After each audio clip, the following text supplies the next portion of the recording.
thank you all for being here. I want to thank the press for sure for making sure that you cover this, and thank everyone who took the time out to be here today.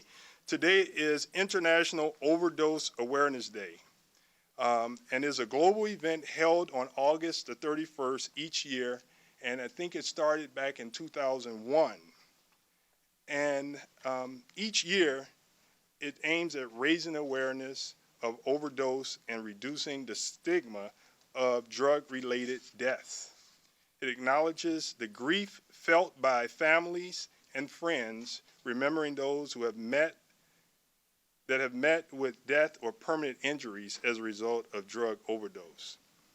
Overdose Day spreads the message that tragedies of overdose death is preventable.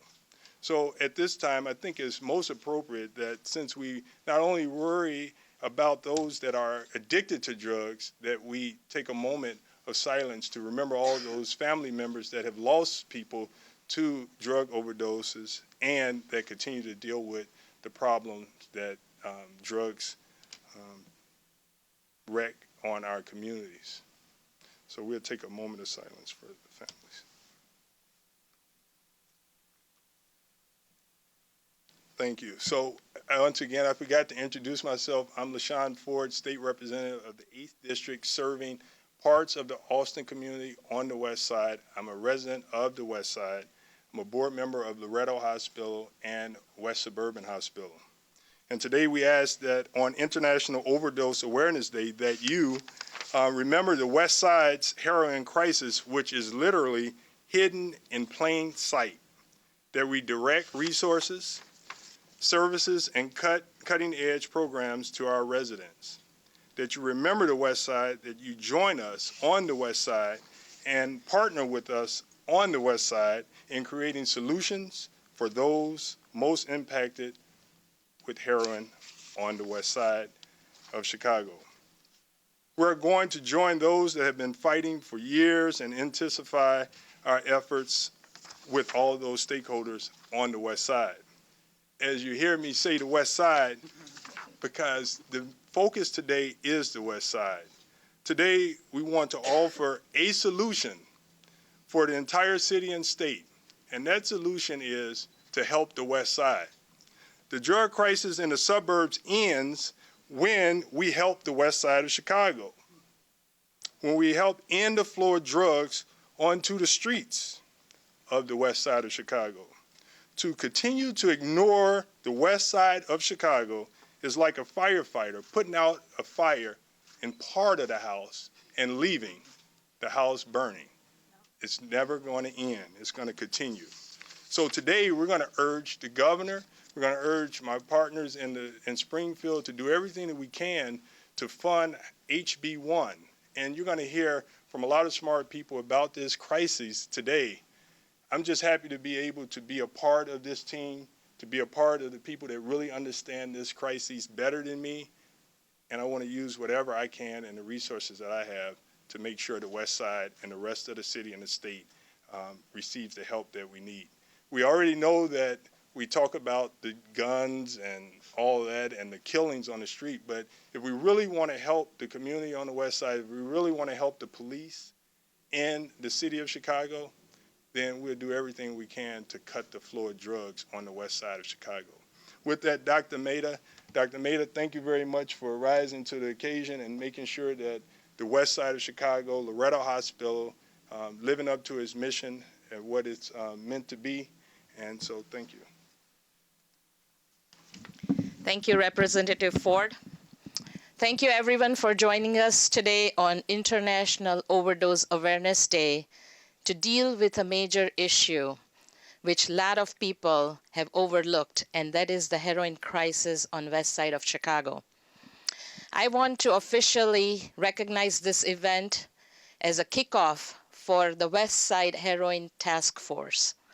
I am Dr. Sonia Mehta, President, CEO, and Chief Medical Officer of Loretto Hospital, which is located in Austin community on West Side of Chicago. For people who don't know Loretto, it was founded in 1939 by a group of community doctors who wanted to give quality care to West Side residents. 76 years later, we're continuing our mission. And as the healthcare dynamics change, we adapt to change. And that is why we are here today. Loretto Hospital is an acute medical surgical hospital which also has very comprehensive behavioral health and addiction programs. And when Representative Ford in early June mentioned about the task force, it took me less than half a second to say yes, we need to spearhead this effort because we're the only hospital on west side of Chicago that has the full comprehensive inpatient services for behavioral health and addiction, outpatient services for behavioral health and addiction, 24-hour crisis prevention services, and a residential rehab program for patients who are treated for overdoses. Well, and they stay there for about up to 28 days. We also provide social services and support post-discharge because as you can understand that these patients have low self-esteem and also have to deal with life challenges post-recovery. So we have a full comprehensive program and that is the reason we're taking this initiative to spearhead. As a physician myself, what I'm looking at is, of course, long-term sustainable treatment solutions, but my focus will be on having meaningful prevention programs. I want to thank Representative Ford, who is a sponsor of House Bill 1, and at this time I also urge Governor to fund this bill, which will provide $15 million to fight this crisis. I want to thank Kathy Kane-Willis from Illinois Consortium of Drug Policy at Roosevelt University, who has done major data analytics work to show that the crisis is true on the west side of Chicago. The data from IDPH shows that 1 in 4 admissions in Illinois related to opioid and heroin is on the west side of Chicago, and 1 in 3 in metropolitan Chicago area is on west side of Chicago. And the 5 communities that are primarily affected are East and West Garfield Park, Lawndale, Austin, and Humboldt Park. And we are located in Austin. So all these patients at some point in time have gone through our treatment program. So the task force is going to consist of multiple people and multiple organizations. It includes all acute care hospital, which is West Suburban, Loretto, and other hospitals on the west side. It includes community health providers. It includes physicians, which are behavioral health, who also certified in addiction medicine, and medical doctors, mental health professionals, community advocates, local and state officials, law enforcement agencies, and people who decide drug policy at Illinois level. So we think this dynamic group can come together to deal with this heroin crisis on the west side of Chicago, which no one has mentioned and which has been ongoing for the last few years. And we are very proud to say that Loretto will put all resources at hand to come up with a process, protocols, and bring everybody involved together, including few patients who have recovered from addiction, to come up with the best solution on how to manage this issue. So again, I want to thank multiple people, Representative Ford, Kathy. I want to thank Angela Waller, who is the manager of community relations, and my entire team who's standing behind me, because we all share the same goal of coming together and doing what's necessary and meeting the needs of our community. Loretto Hospital has had addiction program for 40 years. And one of the things that we realize is some of these patients get readmitted multiple times. They come back 6 to 7 to 8 times. That just tells you that treating them in emergency room or providing treatment acutely is not enough to deal with the crisis. There are a lot of social determinants that lead the people to do what they're doing. And post-discharge from the emergency room, the care coordination becomes extremely important. And even at the state level, we've talked about care coordination for medical surgical patients. We've talked about behavioral health patients. But this is the first time that I can see that anyone is discussing care coordination for addictions patients, because they need specialized plan of care, and we know that Loretto alone cannot provide that. So we are collaborating with everyone around us, all the community organizations, and bringing this task force together to really make a meaningful impact on this crisis and create healthy communities on west side of Chicago. So thank you everyone for being here in support of this task force, and there's more to come. This is just the beginning, and as we continue our journey, we'll keep everyone updated on our progress. Thank you so much. Our next speaker is Kathy Kane Willis from Roosevelt University. Hello, thank you so much, Dr. Maida and Rep. Ford. Normally I do this with PowerPoint because it's a data statistical display, but there are report copies available to folks. But so instead I had to write something down, and so forgive me if it's not as, ooh, here, point, let me show you, cool stuff. So before she starts, she is fire. So thank you, Ken. So when we talk about heroin in the state of Illinois, the media generally focuses on the white, suburban, or rural user, somebody that looks like me, right? The west side of Chicago may be mentioned in the media, but in passing, a place where suburban or increasingly rural users travel in order to purchase heroin. The Eisenhower Expressway, 290, is often referred to as the heroin highway.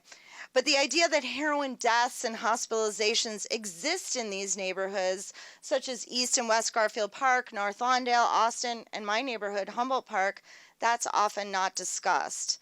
Because the new face of heroin, focusing only on suburban users, misrepresents what's really happening. That's what we found when we analyzed the data, as you will find in our report.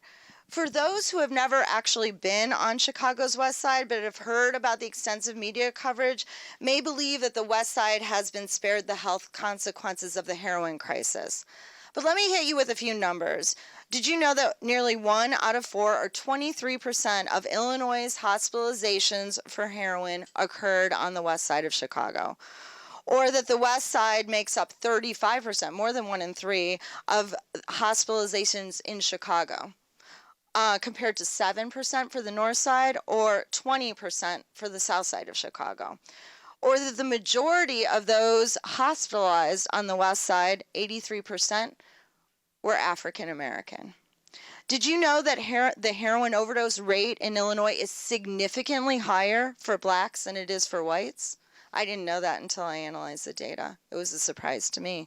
That's what our report found, that Chicago's heroin overdose rate is higher than any suburban area, that any collar county.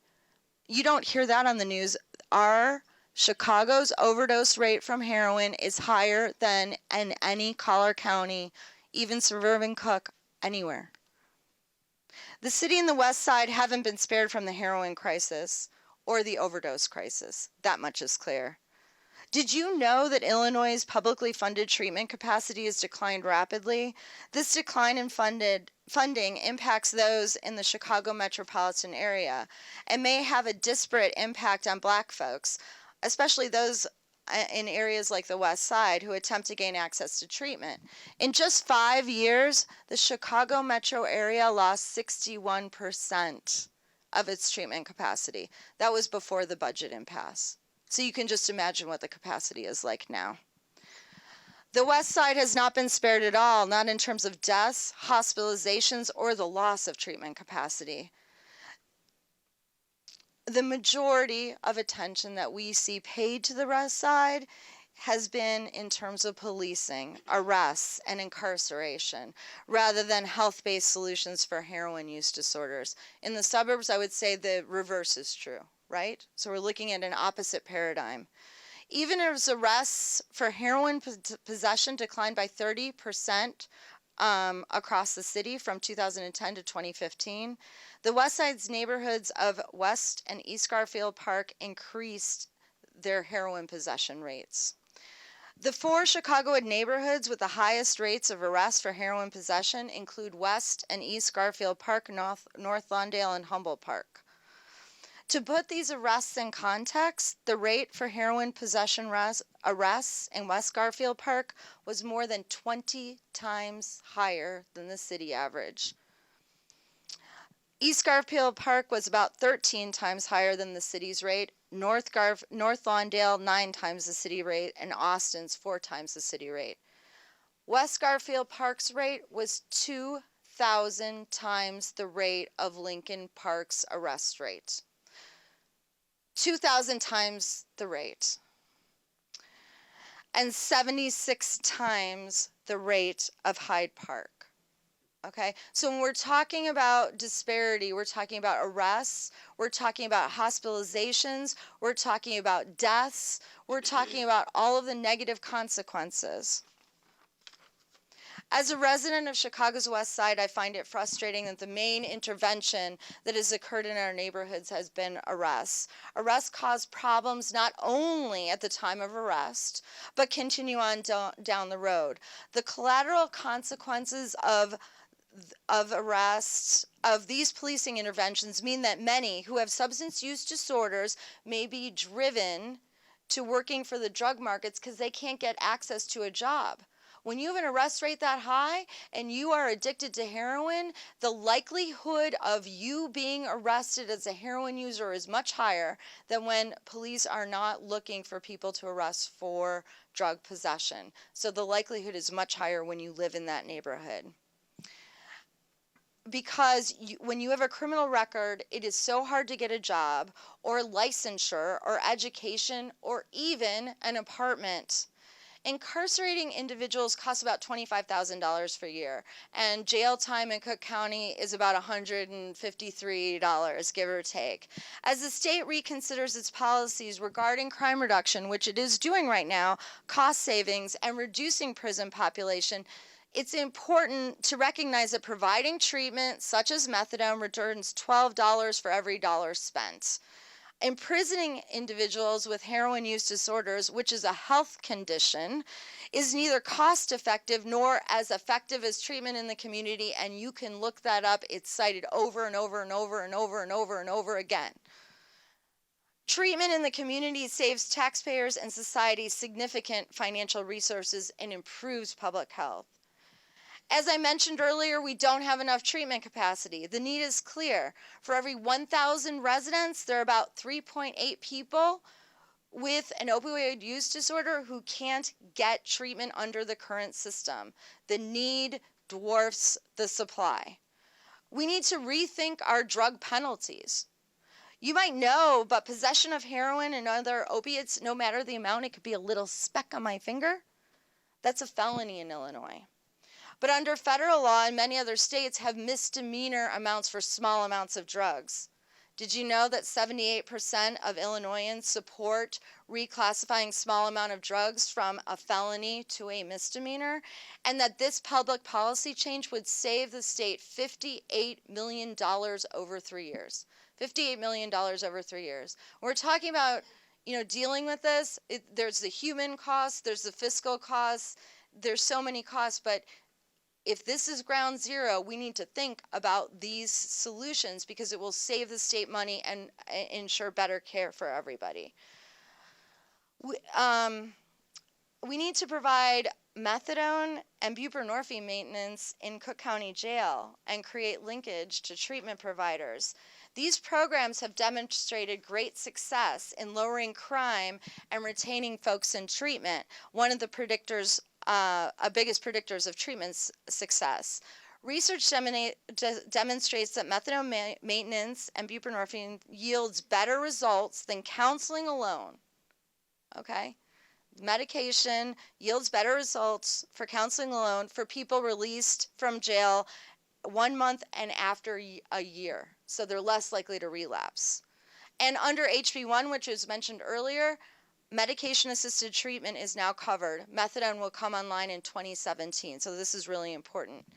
We also need to increase access to evidence-based harm reduction practices. Harm reduction practices can be used to bridge the gap and to reduce the health consequences of heroin use. Harm reduction practices include the following: syringe exchange, that's very common. Naloxone access, we're going to be doing a demonstration of how to use naloxone, the opiate antidote. That's really important. Housing first initiatives, which don't require complete abstinence from drugs before being housed. This is a federal initiative. Everyone, every housing provider on the west side should be following a housing first model. And studies of safe use and consumption facilities staffed with medical professionals to ensure that overdoses can be reversed. We find that areas that have safe consumption facilities reduce overdose death rates in the community as a whole. Because this is the epicenter of the crisis, we need to devote more evidence-based programs, especially cutting-edge programs, and cost-effective interventions. Every single thing, every single policy recommendation I just stated are cutting-edge and cost-effective. We can change these problems by only partnering with each other, right? And bringing everyone to the table to talk about solutions to this crisis. So I want to thank Rep. Ford, Loretto Hospital, Dr. Maida, all of the organizations, the speakers who have come out, who have partnered to provide evidence-based care and to promote health and well-being for West Side residents. With your help, we can make a change, and together, today, on International Overdose Day, we will make the difference and change things in our community, knowing that the West Side has not been spared. Thank you.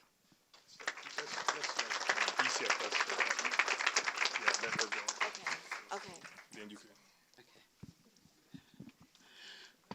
Good morning. My name is Jackie Collier, and I'm here representing Director George Sheldon with the Department of Children and Family Services here in Illinois. First of all, Director Sheldon wanted me to make sure to say thank you for inviting us and thank you for being a part of this. Loretto Hospital, Dr. Maida, I want you to know, first of all, thank you very, very much. We are glad to be a partner. We are glad to be a part of the solution. And this morning, I'm just going to talk to you a little bit about Cook County and what we know about Cook County. Last year, during fiscal year 15-16, 1,311 children were taken into protective custody as a result of being substance-exposed infants in Cook County.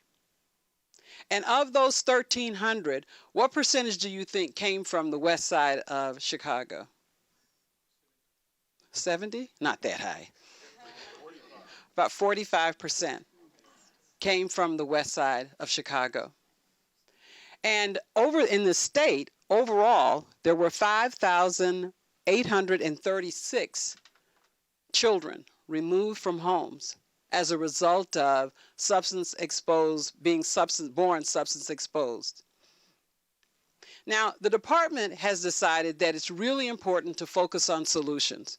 So I'm not going to keep boring you with all of the statistics. No offense, Kathy. Okay, no offense. I'm not going to talk a lot about the statistics, but I'm going to talk to you about two things that the department is trying to do right now.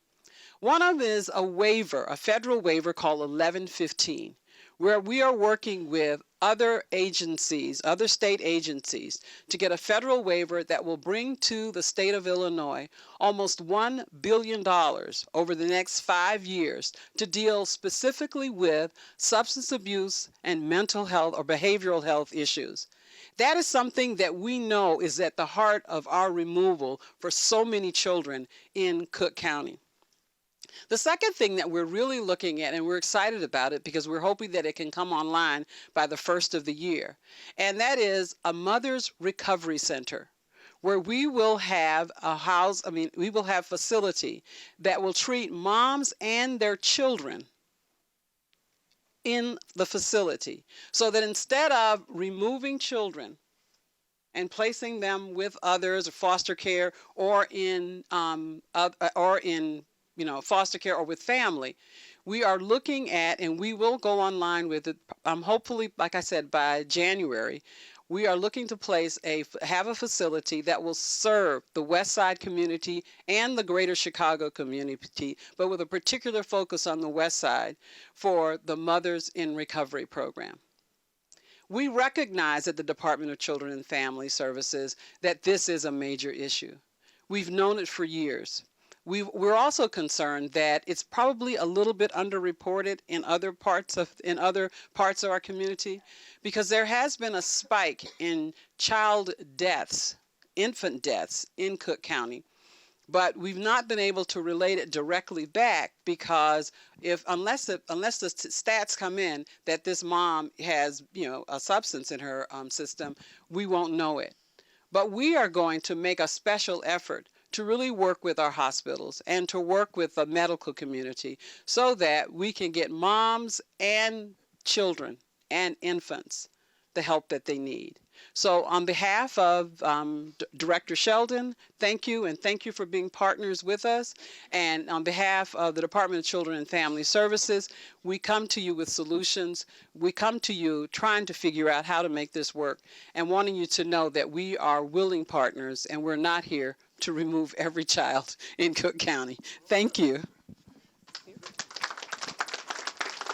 So everyone has, I know we have an order, but the departments, I wanted the departments to make sure that they speak, because everyone out here, we need their grants. The Illinois Department of Public Health, you're here, right? So don't get our card. Make sure that if you're an agency, we want to work with them. So Department of Public Health, who's here? I saw Harrington. Anyone from the Department of Public Health plan to speak? No, but you're partners, right? Department of Public Health is a partner with us, right? Yes. All right. So we want to. Thank you, Joseph. So one of the providers who does amazing work is Haymarket Center, and I'd like to invite Dr. Dan Lustig to come up and give his views from, the front lines of what that looks like for him. Good morning, everyone. I want to thank Loretto Hospital, Kathy Kane-Willis, Representative Ford, for allowing me to talk a little bit about Haymarket Center today.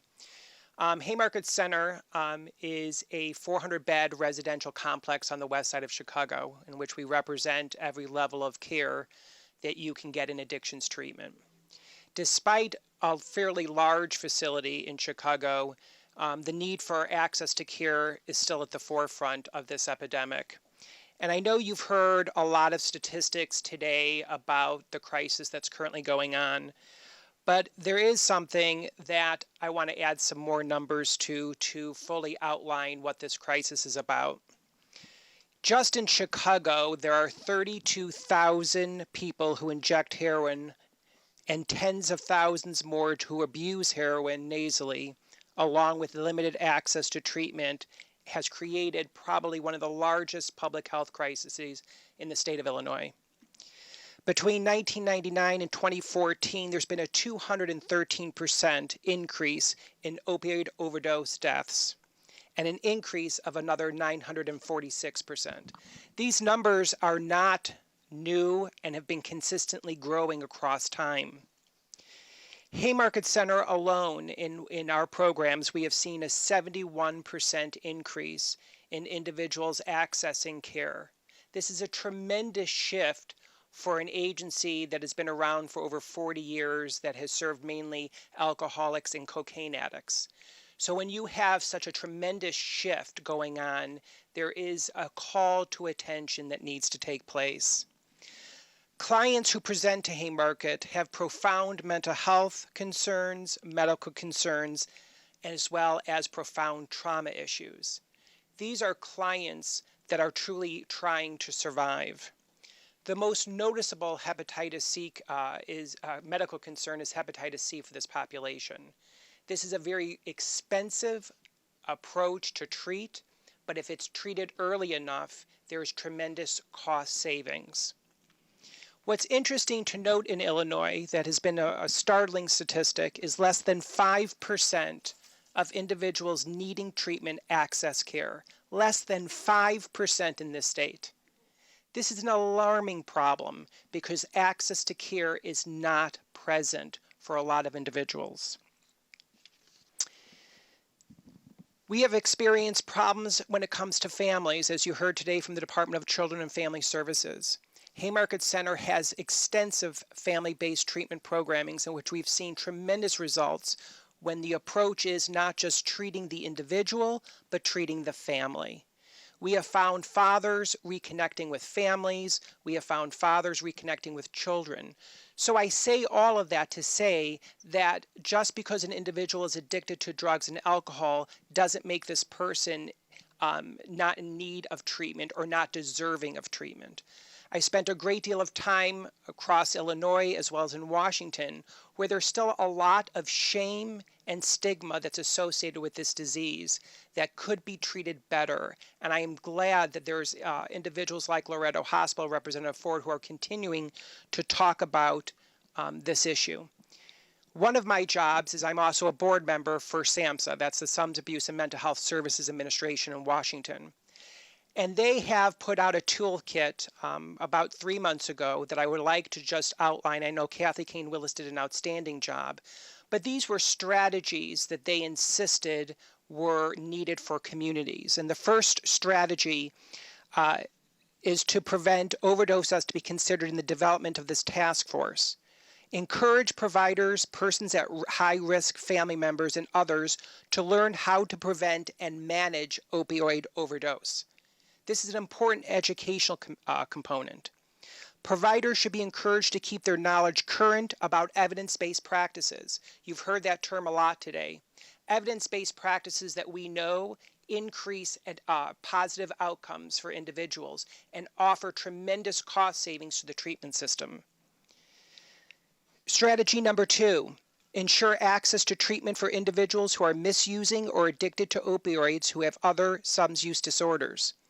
Effective treatment of substance use disorders can reduce the risk of overdose and help overdose survivors attain a healthier life. Medication-assisted treatment as well as counseling and other supportive services can be obtained through treatment providers. Physicians who are trained to provide care in office-based settings with medication-assisted treatment should be expanded and encouraged to apply for the waiver that has passed to increase patient load. Strategy 3, ensure ready access to naloxone. Illinois has done a great job, but there's more work that needs to be done. Opioid overdose-related deaths can be prevented when naloxone is administered in a timely manner. Strategy 4, encourage the public to call 911. An individual who has experienced opioid overdose needs immediate medical attention. An essential first step is to get help from someone with medical expertise as quickly as possible. Educating the public on the signs and symptoms are critical. And strategy number 5, the last strategy, is encourage prescribers to use state prescription monitoring programs. This is critical as we move forward in this epidemic. This is critical that we look at a coordinated care system. These are individuals, ironically, that have the best outcomes when it comes to medical disorders. You have epilepsy and other disorders where you have worse outcomes, but what we have seen over time is that if they're properly treated with a coordinated care, you will have positive outcomes. So I want to thank everyone for allowing me to be and participate today.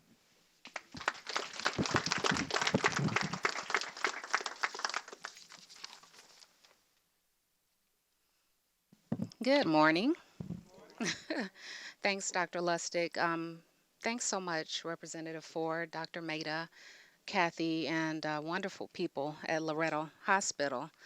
I am here today to speak on behalf of families and friends of people who have overdosed. And let me tell you guys, I speak for a living.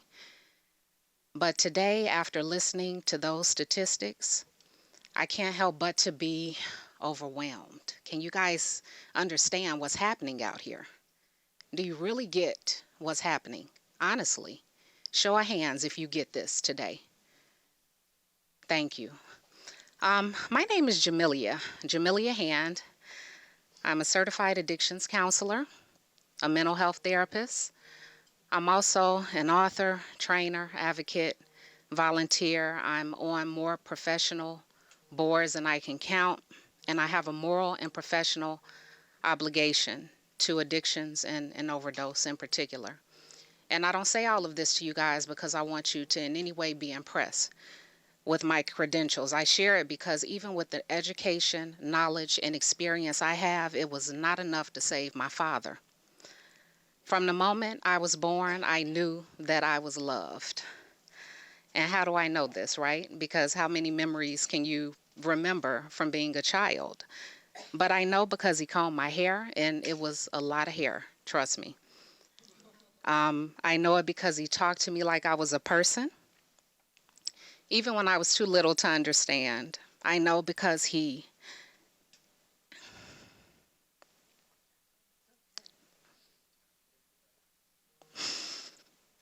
sorry.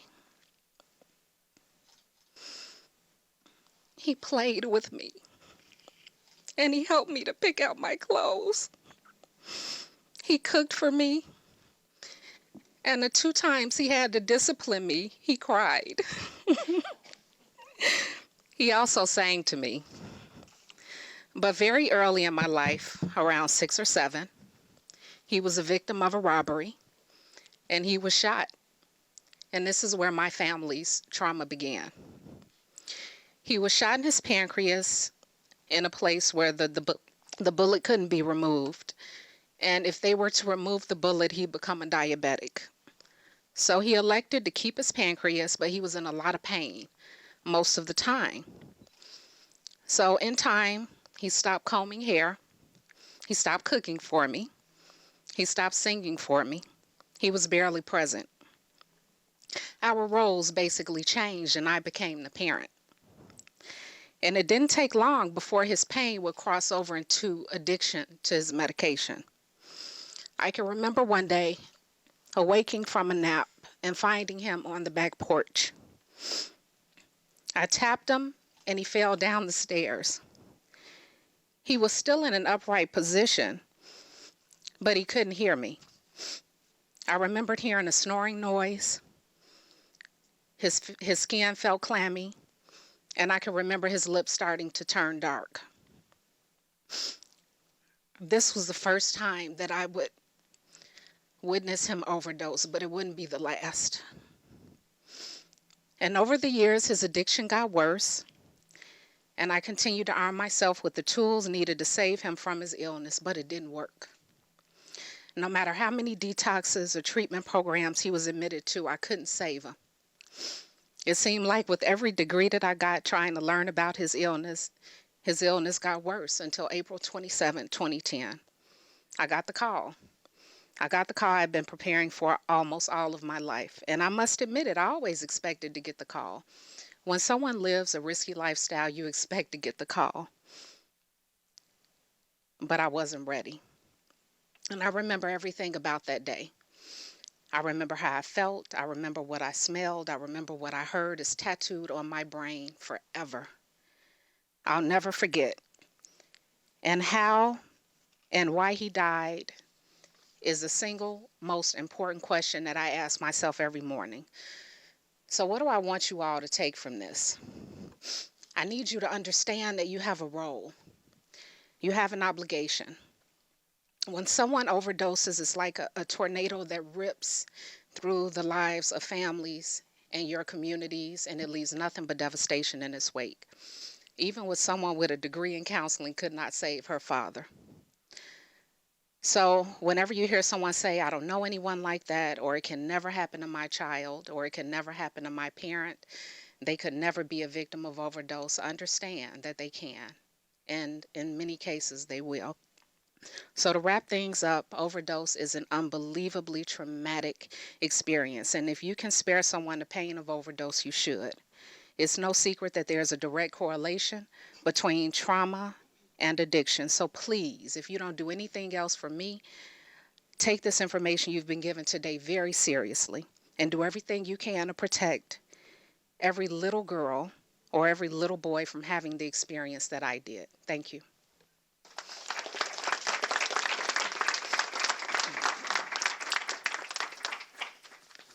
Good morning. My name is George Williams. I'm Vice President of Community and Government Affairs for TAS, Inc. TAS is a statewide organization that is charged with helping men and women and families and communities to find their pathways to recovery. We do a lot of work within the criminal justice systems. That's not our place of choice, but that is a place that we found opportunity to go in and advocate. You know, today I was scheduled to fly to Tanzania for about 13 days to do this same work over in that particular country. But as I thought about this press conference, and I got up this morning, I texted with a friend of mine down in Atlanta, because I remember a few months ago, I went with her to the funeral services for her sister. And that family is totally devastated because her sister died of an overdose. And so I just thought I would change my whole flow today and just think about when you said, Representative Ford, and to Camille Lilly, and to Loretto Hospital and all the leadership here, and particularly to the west side of Chicago. I've been in Chicago all my life, and I've known for years that the west side is the epicenter for heroin. I knew for years that not only did men and kids come from the suburban areas, but men and women travel from the south side to the west side to purchase heroin back in the day.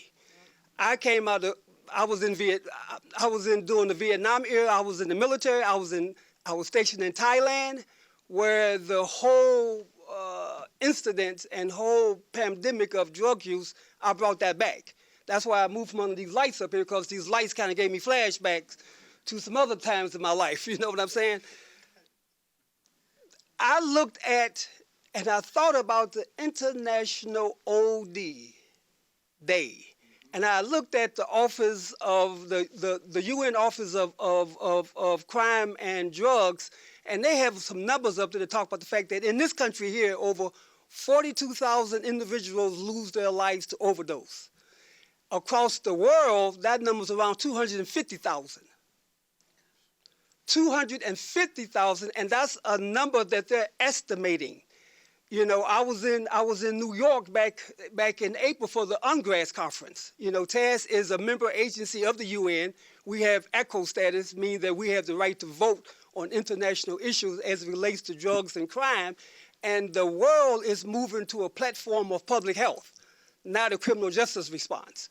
And so for my thoughts and for what I like to just leave is the fact that everyone deserves the right to their life and to live, even though we may make choices at some point in time to put us at risk. But that's why we need the necessary services that our state reps, particularly on the south side, Representative Lilly and Representative Ford, have fought for the resources to continue to make sure that the west side do not continue to be the epicenter, but the west side become the model of how the community have gathered together and interrupted men and women and families and communities losing their lives when it's not necessary. Thank you very much. All right.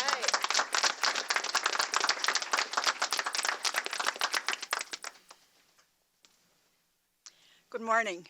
As Representative Ford said earlier, he and I serve on the West Suburban Medical Center Board of Trustees, and I came in early one morning after attending the funeral of my good friend's grandson, who had OD'd the day before his 20th birthday. He had a 5-year heroin addiction, began in high school, and his parents, his brother and sister, and his grandparents, my friends, had worked so hard to save this boy and could not. You've heard many stories like this morning. It's devastating. I asked my friends if they wanted to come and speak. They said they're not ready for that yet, and they're not. But we have to be ready for everyone else who is in that sad circumstance of addiction without help. Little help is great, but it doesn't begin to treat addiction. And we need to work together. Somebody just said we can do it. We can do better. We have to do better.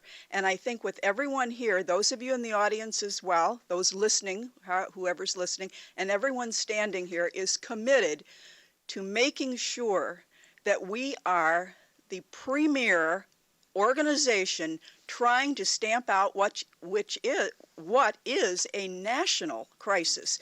It's terrible on the west side of Chicago, but this is in every headline across our country. Let's be the stars and show people how to treat this. Thank you.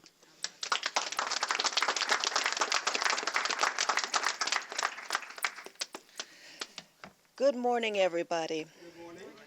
My name is Doris Davenport. I'm the president of the Center for Community Connections and also the host of the Doris Davenport Show radio program. I wish I had a happier reason for being here, but I must say I'm pleased to be a part of this task force. I want to first thank Representative Ford and Dr. Mate for all the work that you're doing. You know, what we're witnessing unfold in communities across America is one of the growing problems that's just worsening more and more every day. And it's on the west side of Chicago, but it appears to be virtually invisible. While state and federal treatment resources continue to bypass this problem, hit hardest right here, as Representative Ford said, on the west side of Chicago. The community impact of heroin addiction on the west side of Chicago has reached epidemic proportions. We're at a critical juncture. Every good effort being conducted by social service organizations is in jeopardy. They're all being impacted. Rather than pay for treatment, we're paying for incarceration. When we should be paying for addiction education, we're paying for policing. Productivity, a vital life source, is lost to legal and social welfare issues. This heroin addiction destroys employment possibilities. The research shows that even the smallest amount of heroin intake can impact a person's ability to maintain attendance, discipline, and productivity just to keep a job. Heroin addiction is a menace to the state of Illinois. It's a disruptor to organizations working hard to create economic development and real estate opportunities for the people who live in these communities. We're talking about community impact. As a state, we underestimate the unintended consequences and costs associated with underfunding this heroin addiction crisis on the west side, particularly. While cheaper than gateway drugs, the opioids we know about, heroin addiction is so strong, the dependency is expensive. It drains a family's resources needed to pay for basic life needs, clothes, food, housing, school books, and of course, health care. The community impact is too great to ignore. When an addict is forced to choose between paying rent or a mortgage and buying drugs, we all suffer. From high crime, gun violence, poor health and education, and families are torn apart, and lives are wasted away behind bars, and the unintended consequences of underfunding are hitting closer and closer to home. Underfunding treatment for heroin addiction on the west side challenges the best of our social service providers and present a roadblock to economic development. I'm reminded of the 1960s when heroin was an epidemic in the black inner city neighborhoods. Kathy, you remember that. At that time, the official response was imprisonment. Today, that decision is costing us millions. Now that heroin addiction has reached epidemic proportions in suburban communities, the official response is beginning to refer to it as a public health problem. So these addicts don't go to prison. This shift in response spares those suburban addicts from prison while sending their addicted neighbors just across the border straight to jail. We seem to be living in a time where opioid and heroin addiction-related deaths and arrests are just part of the status quo. Collateral damage. The facts revealed in Kathy Willis's report are shocking. And the facts that we see, this disparity in treatment funding, it's unacceptable, folks. And I'm convinced that the line between gun violence and drug addiction is not dotted. It's solid as a rock. We cannot afford to give up on Austin Lawndale, Garfield Park, Humboldt Park, and other West Side communities. Within these communities exists a world of possibilities. At the Center of Community Connections, we want to connect organizations committed to truly advancing economic development and human potential on the West Side of Chicago, giving everyone the opportunity to pursue life, liberty, and happiness. But this menace of heroin is hampering that effort. You have in front of you here a group of highly skilled and committed professionals willing to accept the challenge and the data presented to confront this scourge of heroin addiction.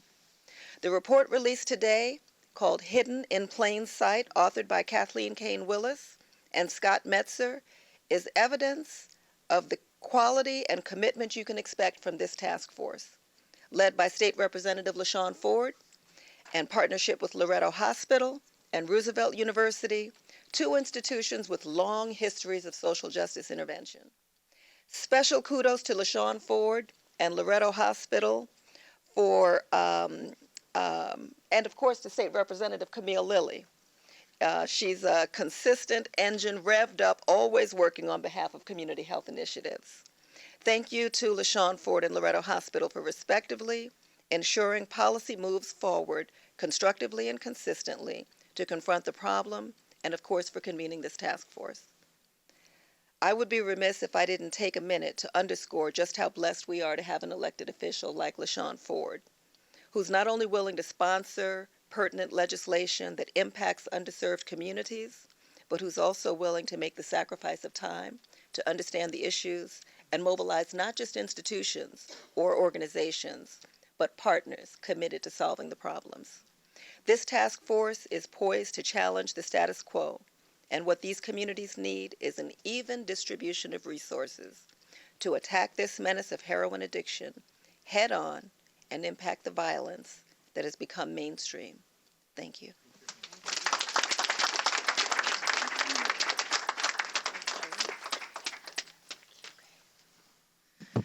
Good morning. Good morning. Okay, wait. There we go. My name is Chelsea Laliberte. I'm the Executive Director of Live for Lally, and I'm also one of the co-founders of the Lake County Opioid Initiative. And I'm so honored to be here. Thank you for inviting me. I'm a guest, and I'm here because my teacher, a partner, guest / willing to put forth all of our efforts to help you. We've been waiting a long time for this response. And I want to thank Kathy, my teacher, for showing me how to be an advocate so that I could help by becoming a overdose prevention trainer and a public health educator in the suburbs where there has been an overwhelming response to this problem and there's been a lot of action. So today, just like Jamelia, I'm here because I lost my brother Alex to a heroin overdose.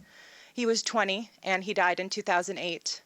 And we were clueless, totally clueless. Alex would drive down to on the heroin highway to pick up. And my mom, he would come home and my mom would always say to him, "Why are there so many miles on the car?" And because we were clueless and because Alex, by any stretch of the imagination, was doing what he should be doing as a 19-year-old, he was in college.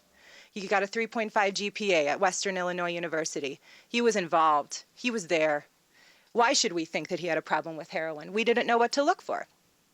And when you don't know what to look for and you don't respond quickly, really bad things can happen. And we learned that the hard way because we lost him.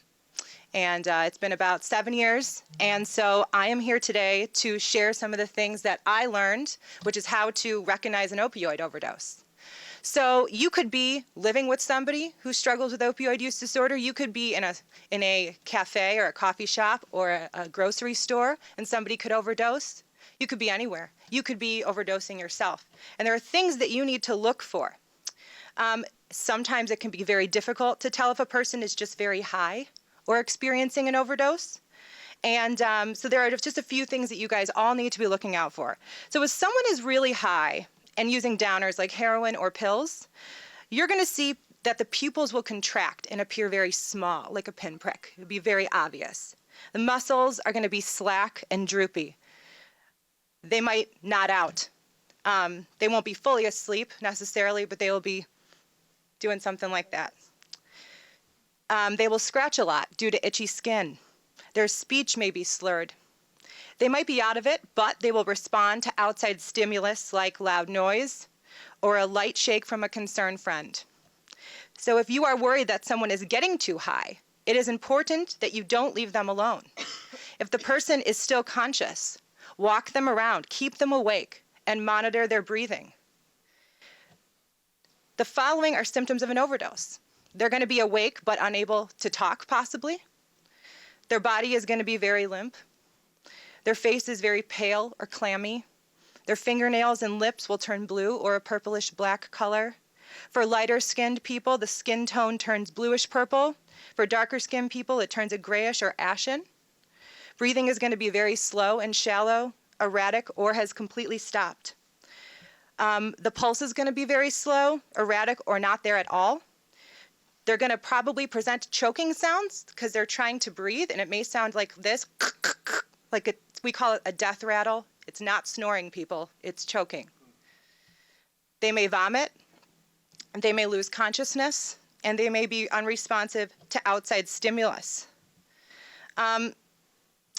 One of the things that the Harm Reduction Coalition says is that it is rare to die immediately from an overdose. Usually an overdose can take anywhere from 1 to 3 hours. So it may take that long for that person to fully overdose. So just because you see them and you think that they're just high doesn't mean that they won't OD.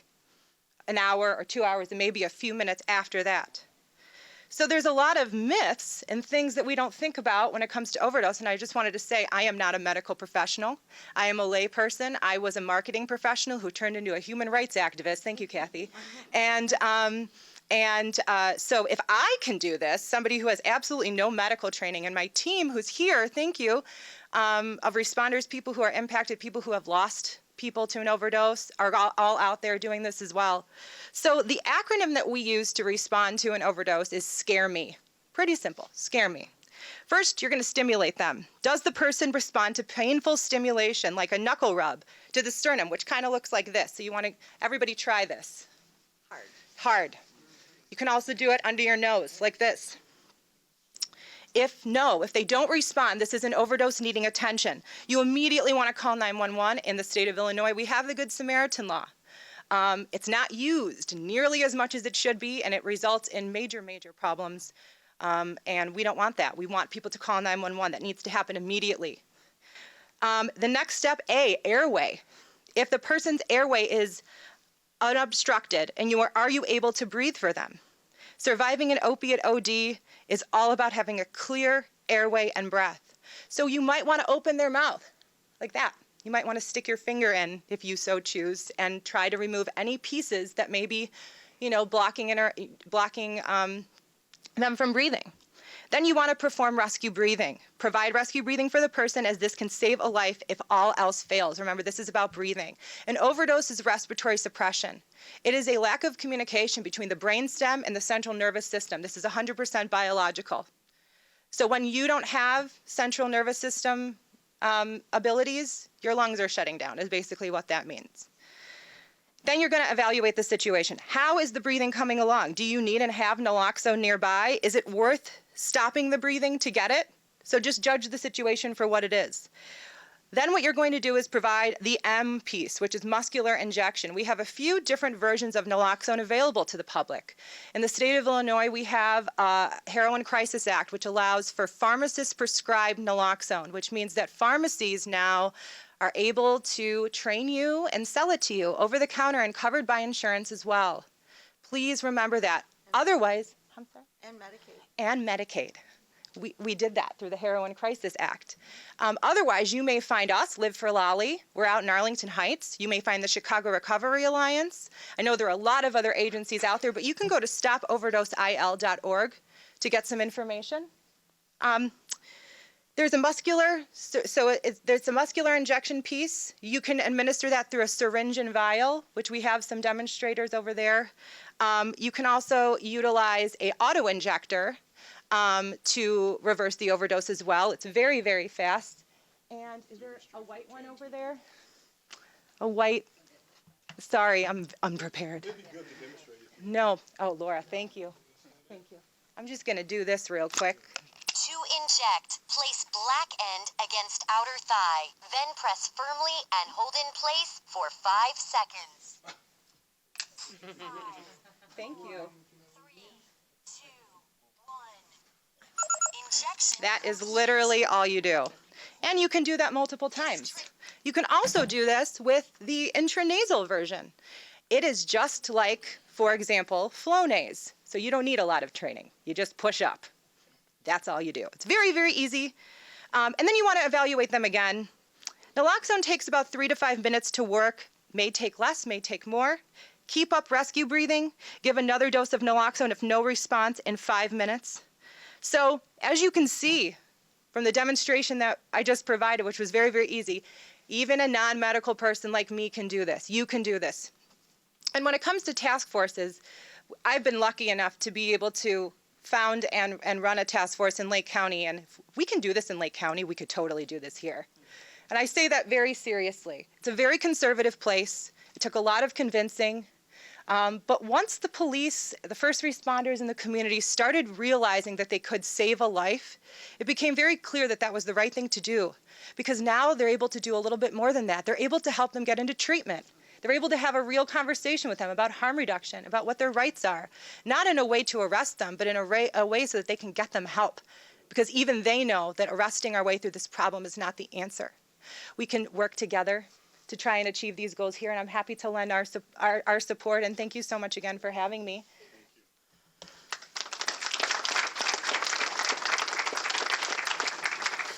So, Kathy, we're going to let Representative Lilly have the last word. Do we have any more speakers? Nope. Okay, I just have to say that, you know, I was adopted by my grandmother and raised by my grandmother because my mother was actually, and still to this day, suffers from this problem, this disease of heroin addiction. And when you think about it, we live on the west side, and if you live in the suburbs, regardless of what suburb it is, if the drugs aren't there, it's easier for you to recover from the addiction because you walk out of your door and you can't find a drug so easily. But for someone like my mother and people on the west side, the state, the city, the county, we spend a lot of money to put people in treatment and to treat them, but yet the people on the west side step out of their doors and it's so easy to attain the drug, so it's very difficult to recover. So if we really, really want to help the city, if we really, really want to help the state, then it's enough of the talking, because everyone knows, we've been saying it for years, that Chicago's west side has a black eye. And we do it, it seemed like, just to get the money to the state, to the city, to help certain parts. But we really don't want to help where the problem is to stop it. So, you know, I want to help my mother. I want to help all the people in my family, because it's not just my mother. I have other people in my family that's addicted to this. And because they are addicted, it causes problems in our family. You know, things come up missing. And yet we still love them and they still stay with us. So, Representative Lilly, would you have the final word?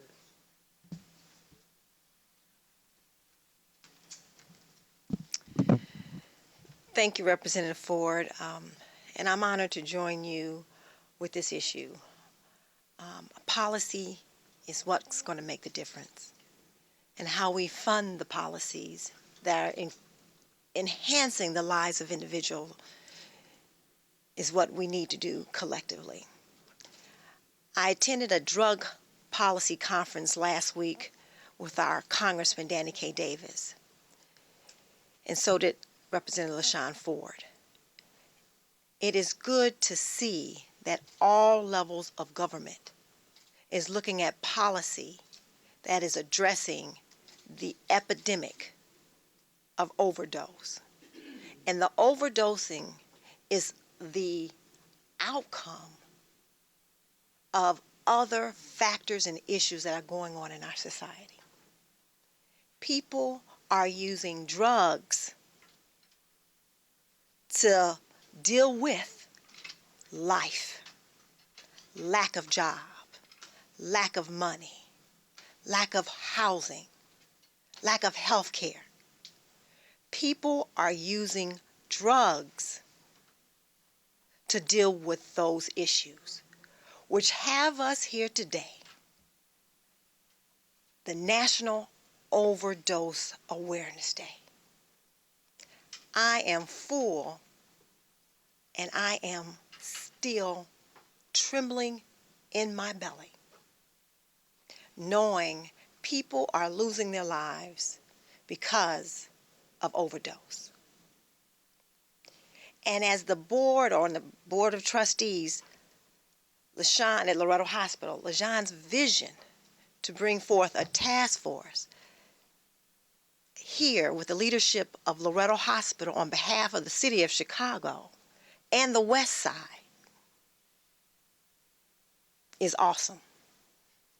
I've been at Loretto Hospital for 25 years, and we have been in behavioral health for over 30 years. Providing service on a inpatient, outpatient basis for individuals dealing with mental health and substance abuse, which are illnesses and disease. So a hospital like Loretto on the west side of Chicago, under the leadership of Dr. Sonia Mehta, can change how we render and address those basic needs. Outside of Loretto Hospital, on the Central Avenue entrance, there is a parking lot. And you heard about the Heroin Highway? Well, that parking lot is where the heroin addicts, when they purchase their drugs, they use their drugs. So when we would come out and go home from work, we would have all of the needles in the parking lot.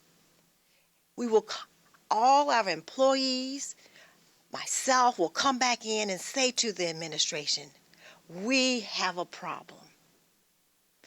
Many of those young people who took too much, or old people who took too much of that drug, will be left in their vehicle in the front of our hospital, hoping that someone walks out the door and brings them in.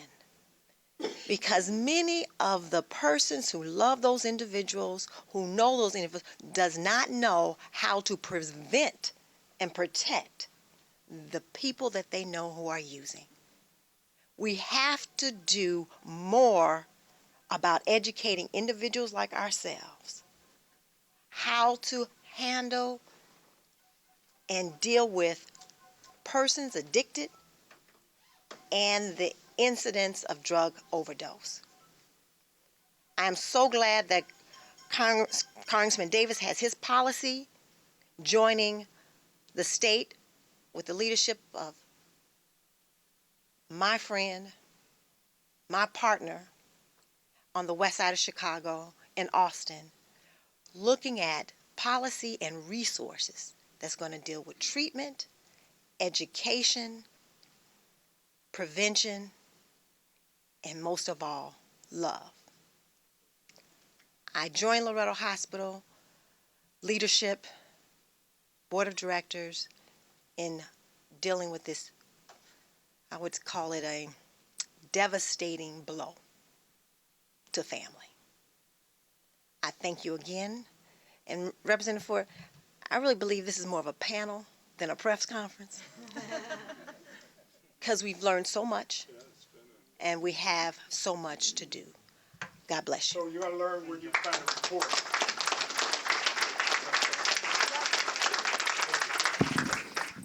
We do have some paper copies of the report, so if people want to take those, but you can also find it on the Illinois Consortium on Drug Policy's webpage, www.roosevelt.edu/ICDP. The press release is available on our homepage, on Roosevelt's homepage. And thank you so much for coming. And thanks to everybody here. One more announcement. One more announcement. That was what I had to say. Sorry. The report is available online on Roosevelt's website. ICDP for the report. All right. Okay. Here. You got to say something. Very quickly, we are offering naloxone training over there when we're done. Thank you.